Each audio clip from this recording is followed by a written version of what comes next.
But if he's trying to make it as a general rule, and then acknowledging very specific assumptions he's making about how those goods are going to be distributed, there's a flaw there that is not acknowledged.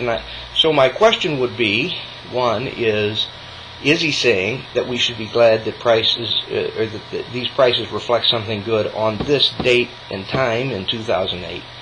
Or is he expressing it as a general principle? If he's expressing it as a general principle, it also seems that he is assuming that all that fuel is going in. He said, well, it might be used for cars so those people can get to work in order to make these cheaper goods. But at some point, these people are going to become prosperous enough that they are going to want to use those, because he did say, we use it for more fun things. The rest of the world isn't wasting it on those. At some point, they will. At some point, they are going to want to use it for their own heating or cooling. India is a big place. I'm always surprised that it's entirely north of the equator. The southern part of it, I figure, is very hot, but I think by the time you get to north, it covers the gamut. And so is their willingness to outbid us for it and raise the prices always going to be a good thing for us if they're really, you might argue that the traveling benefits us because they're making cheaper goods, but what about things in general? Now you might say, well, Joe, don't you think it's a good thing that the world becomes more competitive by having more people raise their standard of living and all that sort of thing? And I would say, yeah, probably, absolutely. But that isn't the point we're discussing. The point we're discussing is whether the increase in price in gasoline in such dramatic ways is something that we should appreciate. And as I say, it's not clear whether we should appreciate it in the short term or whether this is a general statement of truth. I think he is proposing it as a general statement of truth. And really that is very separate from the issue of whether I want India to prosper or not. I want them to. I don't think it's necessary that gas prices do the crazy things that they've done in order for that to be achieved. And if it is true, I'd like to see some proof of that.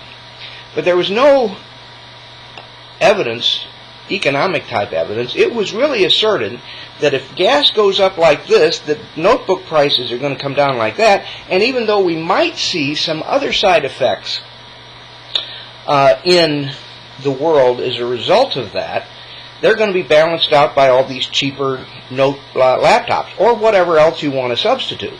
Now to me that's a question of economic fact, and it seems to be assuming that supply and demand are perfectly elastic, that as one thing goes up like this, the other thing must come down.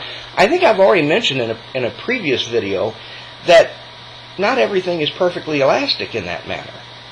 There are just a lot of things that are very, very inelastic, and I imagine the price of gasoline is one of them.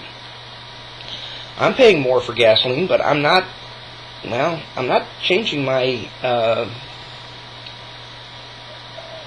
my behavior all that much, certainly not in a proportional manner. Also, I think if you realistically go in and look, I Googled a minute ago for decline in business travel and pleasure travel due to the increase in fuel prices, and discovered in fact that they haven't gone down as much as I might have expected them to be, but they have gone down. And all of that has a ripple effect on all of the industries that depend upon travel and upon the airline industry for survival. And so we have to ask, I realize the laptop issue is a placeholder for some other things, but when you consider all the havoc for businesses and everything else that an extreme rise in fuel prices brings, you really have to wonder, is it intuitively obvious, self-proving, that these things are going to adjust themselves to my, either as a complete wash for me or maybe even to my benefit. Now, if it is self-evident, I don't think it is. Pardon me. If it's not self-evident, it seems to me to require some proof that would probably include some charts, graphs, maybe reliance on some other authority. But it seems to me in that video, Stefbot was saying, this goes up, this comes down, you ought to be happy, it's a good indicator. And if he's giving it as something not being a special case, then I think more proof is required. If he's giving it something that is a special case, I think he needs to make it clear what the special case is, and why now might not be the same as some other point in time. I pretty much think this is another case of somebody thinking, you know, if I can think this and make up a reason for it, it must be true. Give me credit for being so brilliant.